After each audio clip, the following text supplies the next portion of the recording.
njaa kubwa katika mji ule wa Samaria. Mavi ya njiwa yaliuzwa na watu wakala.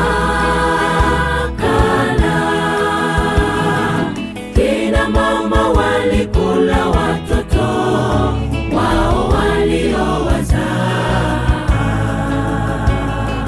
Ilikuwa ni njaa kubwa huko Samaria. Elisha mtumishi wa Bwana akapaza sauti yake, kesho panapo sahi, kipimo cha unga mzuri kitauzwa kwa shekeli, na vipimo viwili vya shayiri vitauzwa pia kwa shekeli, langoni pa Samaria.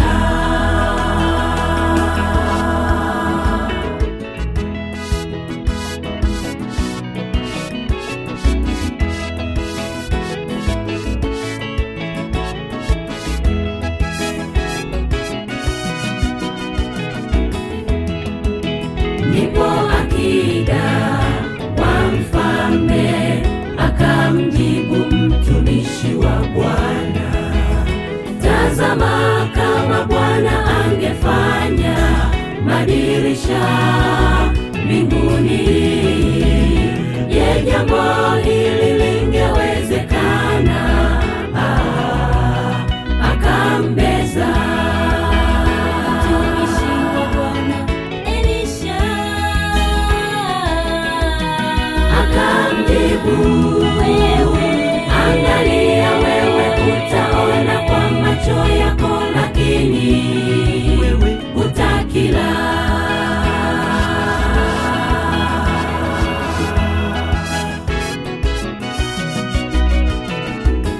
Basi walikuwepo watu wanne wenye ukoma penye lango la mji, wakasemezana, mbona tunakaa hapa hata tufe kwa njaa?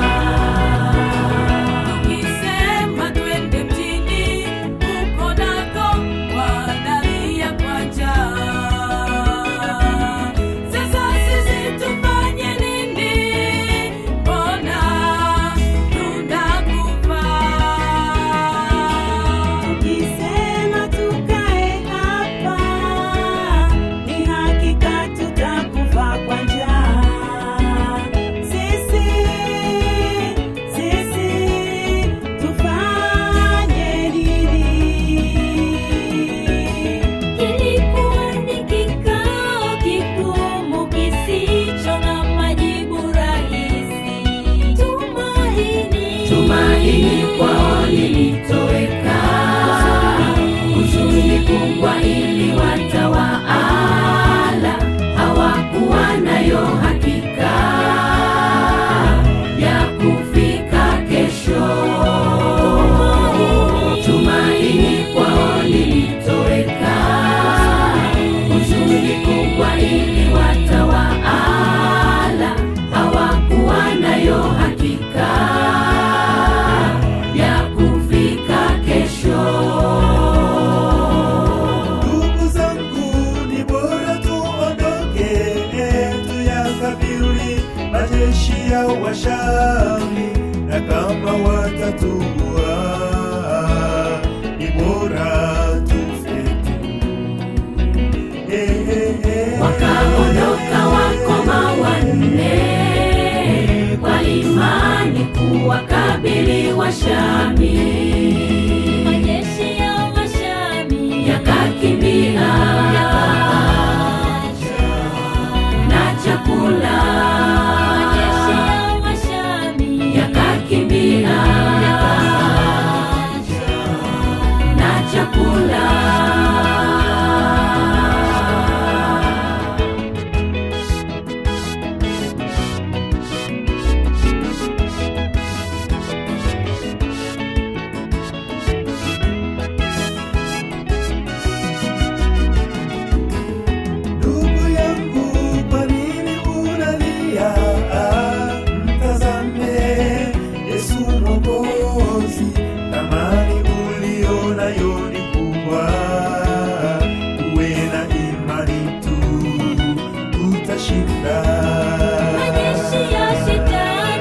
yatakimbia.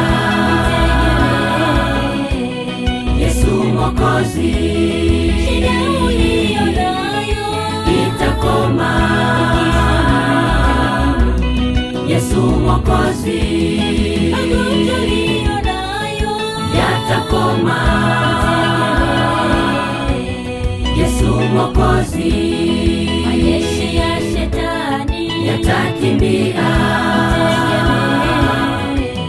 Yesu Mwokozi, shida uliyo nayo itakoma. Yesu Mwokozi, magonjwa uliyo nayo yatakoma. Yesu Mwokozi, magonjwa uliyo nayo yatakoma.